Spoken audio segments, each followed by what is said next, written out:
let me say that some of these questions, or some problems which are new, others come from some time back, but still today are more serious, more grave, because of the situation of globalization in which we live. And I think about terrorism. I mentioned already non-state actors, a fundamental issue, and the rise of political Islam, as to mention some of them. But let me say a word about climate change here. Here in a panel in which a lot of scientists are here, Nobel Prize are there.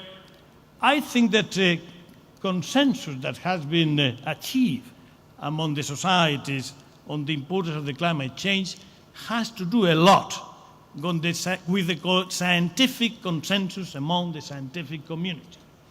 If we were not had within the scientific community the broad consensus that exists on climate change, it would have been very difficult to translate it into political consensus. Therefore, something that has to make us think about the role of a sophisticated scientific community that has to speak out in many of the problems of today. Climate change is one. Others are linked to poverty. Others are linked to many other issues like pandemics, etc., in which will be very, very important to hear the voice also of the scientific community. But climate change is something that we have to face rapidly. It's one of these problems for tomorrow, but tomorrow is today, and therefore we don't have time to lose. We are going to have a very important meeting not long ago, in a couple of months, in the month of December in Copenhagen, and that has been a place where we have to try to find the beginning of a post-Kyoto that may allow us to come out of this situation with a maximum possible consensus. And for that, we need, without any doubt, every single country to contribute. This is one of the problems that cannot be solved by a coalition of the willings. Everybody has to participate in the solution of the climate change problem. Therefore, an appeal to that, and an appeal from the bottom of my heart, and here to the people which are responsible, who have responsibilities in politics, but also those who are part of the international scientific community. Now, let me say a word about proliferation. Proliferation will continue to be and is a very, very serious problem. Probably one of the most serious problems that we have to face today. Nuclear energy will increase in the world of today, no doubt about that. If we are not able, in a collective fashion, to maintain the multilateral framework, and in particular for the Non-Proliferation Treaty, we will be in very serious troubles. There cannot be solutions on a case-by-case basis. On the number of cases, we don't go into framework, collective framework, and as you know, they will some get out of control. As you know, I've been engaged, and continue to be engaged with one of the most difficult problems that we have on non-proliferation. I don't want to talk in detail about that, but as was said yesterday, and I'd like to say today, we cannot tolerate that Iran has a nuclear bomb.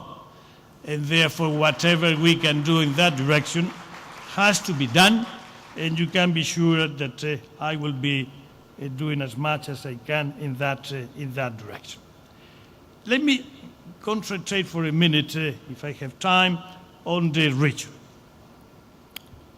Now, when we look to the Middle East, to the region, and we look to globalization in the global world, we tend to think that globalization has not taken place in this part of the world. If you look at some figures, and I picked some figures of a part of the last year, which are very, very important for the rest of the world. If you look at the year, the 1980 to the 2004, it was a period probably in which more people got out of power, a very impressive growth in the world. The world in the Middle East was less than 6%, around 6% in that period of time, practically then a dismal growth. It is outstanding because at that time, hundreds of millions of people, as I said, got out of deep poverty. But in the meantime, to complicate the issue, the population went from 150 million to 220 million, so double.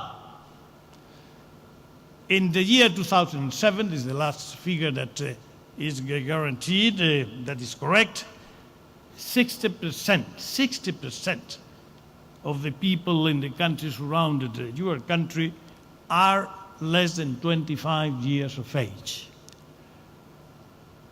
This is something to make us think. What is going to happen with the countries, with group of countries, with this growth of population? What are we do with their education? What is going to be the amount of energy, intellectual energy, capacity energy that is going to be wasted?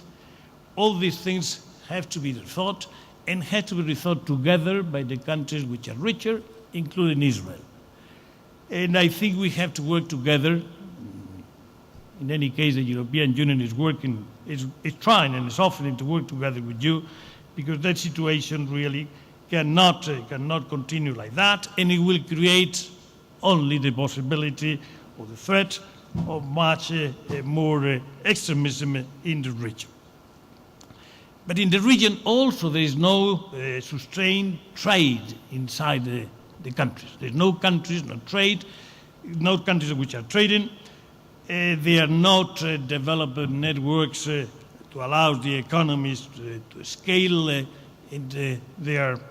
with their neighbors. So the situation is a situation that in a way is a situation that looks like outside of the main trends of the world of today. The situation has to change, and we have to make an effort, all of us, to do it. But for that, we have to be frank and say that is necessary stability and is necessary peace. Yesterday, we listened to a speech or a welcome from President Obama. We listened to President Shimon Peres. We listened to Prime Minister Netanyahu talking about peace in the region. I like to join my voice and whatever is my energy and whatever it represents, my voice in that direction. And again, this is not for tomorrow. This is for today. The peace has to be achieved without any delay, and the peace has to be achieved taking into consideration with the spirits that we have already, not only the substance of the peace that has been well described by the President Shimon Peres, we know the problems, but also the methodology.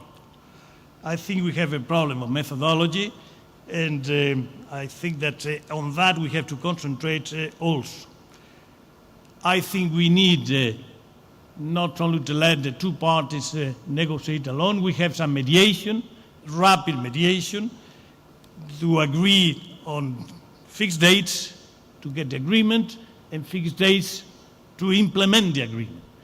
And that, to my mind, has to be done with energy, with determination, with the same attitude that I heard yesterday from the three main speakers that I heard talking about this issue.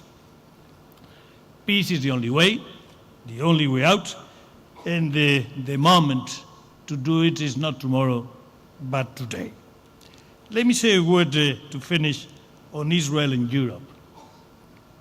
I don't think that the Israeli people are aware of the relationship as deep as it is between the European Union and Israel. There is no country outside the European continent who has the type of relations that Israel has with the European Union. Israel, allow me to say, is a member of the European Union without being a member of the institutions. Is member of all the programs, is member, and I would like to say member of participating in all the programs, and I like to emphasize and underline with a very big, thick line, and all the programs of research and technology, and this is fundamental. And I'm sorry to say, but I don't see the president of Croatia here. But I have to tell you now that he is not here, he is a candidate to be part of the European Union, that your relation today with the European Union is stronger than the relation of Croatia. Don't tell him that. Let me finish, because I think the 15 minutes go very fast. I think that in front of the President Perez, I would like to say just a word of optimism, of looking to the future. And nowhere better than in your presence, Simon. To turn crisis into opportunities is very difficult, it's not impossible, and your life has shown that it's possible to do it.